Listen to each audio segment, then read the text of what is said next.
اور اللہ نے جو تم پر احسان کیے ہیں ان کو یاد رکھو، اور اس کے عہد کو بھی جس کا تم سے قول لیا تھا، یعنی جب تم نے کہا تھا کہ ہم نے اللہ کا حکم سن لیا اور قبول کیا۔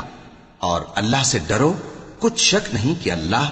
دلوں کی باتوں تک سے واقف ہے۔ اے ایمان والو، اللہ کے لیے انصاف کی گواہی دینے کے لیے کھڑے ہو جایا کرو، اور کچھ لوگوں کی دشمنی تم کو اس بات پر آمادہ نہ کر دے کہ انصاف ہی نہ کرو۔ انصاف کیا کرو کہ یہی پرہیزگاری کی بات ہے، اور اللہ سے ڈرتے رہو، کچھ شک نہیں کہ اللہ تمہارے سب اعمال سے خبردار ہے۔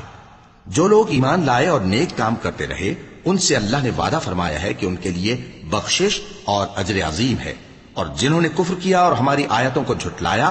وہ جہنمی ہیں۔ اے ایمان والو، اللہ نے جو تم پر احسان کیا ہے اس کو یاد کرو۔ جب کچھ لوگوں نے ارادہ کیا کہ تم پر دست درازی کریں تو اس نے ان کے ہاتھ تم سے روک دیے، اور اللہ سے ڈرتے رہو، اور مومنوں کو تو اللہ ہی پر بھروسہ رکھنا چاہیے۔ اور اللہ نے بنی اسرائیل سے اقرار لیا تھا، اور ان میں ہم نے 12 سردار مقرر کیے تھے، اور اللہ نے فرمایا کہ میں تمہارے ساتھ ہوں، اگر تم نماز پڑھتے اور زکات دیتے رہو گے، اور میرے پیغمبروں پر ایمان رکھو گے اور ان کی مدد کرتے رہو گے، اور اللہ کو قرض حسن دو گے، تو میں تم سے تمہارے گناہ دور کر دوں گا، اور تم کو بہشتوں میں داخل کروں گا جن کے نیچے نہریں بہ رہی ہیں۔ پھر جس نے اس کے بعد تم میں سے کفر کیا تو وہ سیدھے رستے سے بھٹک گیا۔